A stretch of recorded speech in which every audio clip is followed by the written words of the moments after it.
শাকিব খান নয়, দেবের সাথে সিনেমা করতে চায় কলকাতার জনপ্রিয় নায়িকা ইদিকা পাল। দেবদা, জিদ্দা, শাকিব খান, তিনটে ছবি এলে আমি কাকে আগে চুজ করব? দেবদার সঙ্গে সিনেমা করতে। একটা গান আছে না, যাকে নিয়ে করলে খেলা দিলে সেই অবহেলা, ঠিক এমনটাই করতে দেখা গেল কলকাতার সেই নায়িকা ইদিকা পালকে। কিছুদিন আগেও যাকে কেউ চিনত না, অথচ আজ শাকিব খানের কারণে প্রিয়তমা সিনেমার মাধ্যমে শাকিবের সাহায্যে এত বড় নায়িকা হয়ে গেল। আর সেই কিনা বলছে শাকিব খান নয়, আমি দেবের সাথে সিনেমা করতে চাই। দেবদা, জিদ্দা, শাকিব খান, তিনটে ছবি এলে আমি কাকে আগে চুজ করব?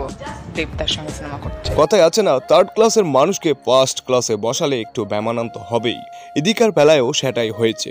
তাছাড়া এখনো ইদিকা বরবাদ সিনেমার শুটিং এর কাজ করছে শাকিব খানের সাথে। আর ইদিকার এমন কথায় রীতিমতো ট্রলের শিকার হয়ে গেছেন তিনি। তাছাড়া শাকিবিয়ানরা খুব রেগে আছেন তার উপর। কেউ আবার বলছেন ইদিকা পালকে বরবাদ সিনেমা থেকে বাতিল করা হোক, আবার কেউ বলছেন বরবাদে শাকিব খানের সাথে ইদিকার শেষ সিনেমা। তো ভিউয়ার্স, আপনাদের যদি কোনো মন্তব্য থাকে তাহলে অবশ্যই কমেন্ট বক্সে জানাতে ভুলবেন না, এবং শাকিব খানকে ভালোবেসে থাকলে অবশ্যই চ্যানেল সাবস্ক্রাইব এবং লাইক দিয়ে রাখবেন। ধন্যবাদ।